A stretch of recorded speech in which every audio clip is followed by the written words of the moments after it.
My truth is ever-changing. And I got to thinking about a meme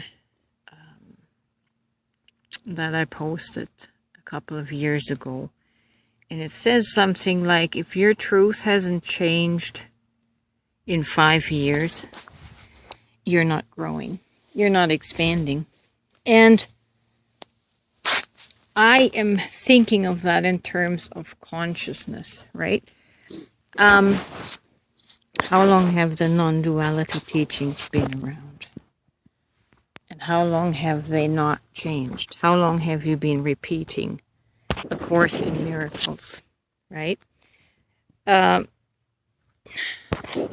Consciousness is not a concrete truth that we enshrine in our books that are meant to be true 20 years from now.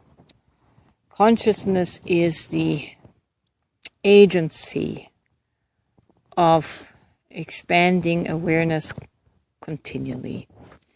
And I can honestly say, because I'm living from my awareness, from the fluency of my awareness, my truth is always changing.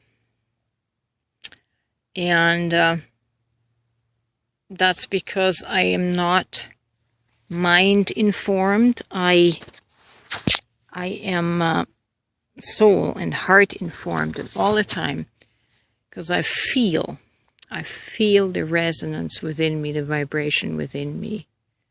And when the vibration changes, my consciousness changes. And lately I have been harping on the non-duality teachings. And for me, they feel like a pond of stagnant water. That the people who espouse it, I mean, it's a good thing for short term, to help shift, but you shouldn't stay stuck there for 20 years, right? And what I am finding is the people that embrace the non-dualism teachings, just like with Christianity and the Bible, we tend to turn them into doctrines, and it becomes rule-based living,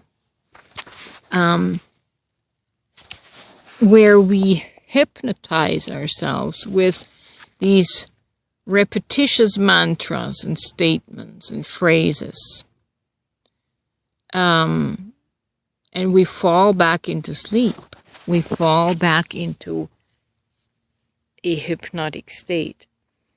And that becomes evident, when we are presented with a soul, a person that is expressing vulnerability, the vulnerability of fear, of feeling alone, of, like myself, craving tenderness. And I'm using these hard, mushy terms on purpose, and I'm not substituting them with more spiritually sounding words like compassion, as was suggested, because our mind hides in the spiritual lingo.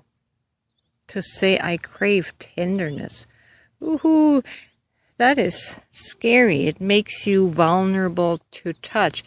It means you crave touch. It doesn't mean you crave sexuality, right? That's a different degree. Tenderness can lead to sexuality, but a child craves tenderness. It doesn't crave sexuality. It craves emotional tenderness. And that's what I crave. I think we need emotional tenderness because there's always going to be a child part within us that needs that. It's not enough to get lost in the mind, in the mental space. and recite all of these mantras. And what I was saying is, when a person shows vulnerability and says, I just need a hug, I crave tenderness, softness, I crave touch. And then I see people that espouse the non-dualism teachings, and they come back with a clever phrase, like when someone feels lonely, they will say, there is no separation. They totally bypassed the heart of the matter.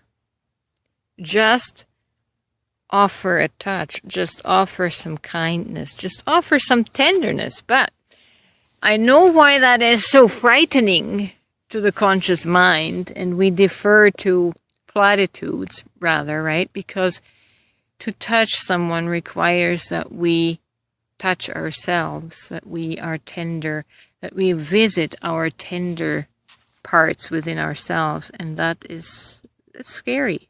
For most people, that is just impossible. And so my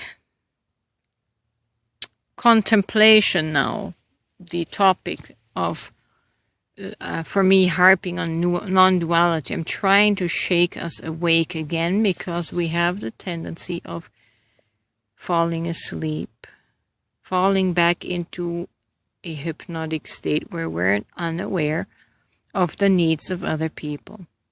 And spirituality completely tries to invalidate the fact that we have needs. We have needs for love and tenderness, right?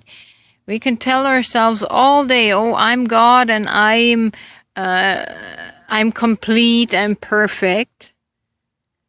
And then we walk about like zombies in a catatonic state, and we don't feel anything. We don't dare feel a need, right? And we lose so much of the beauty that is humanity in its vulnerability. And I want to bring that back. I want to bring that back to the forefront and not allow spirituality to swallow that up like artificial intelligence, right? Like AI, swallow up our treasure, the treasure to feel, the treasure to be vulnerable and tender. That is the gold of the human experience. Can we still find tenderness for ourselves and others, right?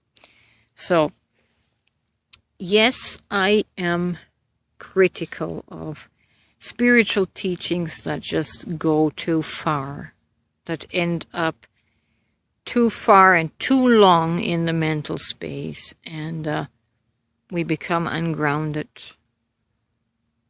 untethered, and just fall into another rut. So let me say again, if you are still repeating the same truth that you learned 5 years ago, and they haven't led you back into your heart space, you have fallen into another doctrine. And you're fallen into another unconscious pattern of repetition. We have needs. And I'm not saying, be in the dysfunctional codependency of not knowing who you are. Like, there are needs that are very unbalanced. I'm not saying get swallowed up in your drama, but use your consciousness to enhance your needs, enhance your desires, upgrade your desires. Be conscious of your desires. Don't deny them. Be conscious of them and then exercise them.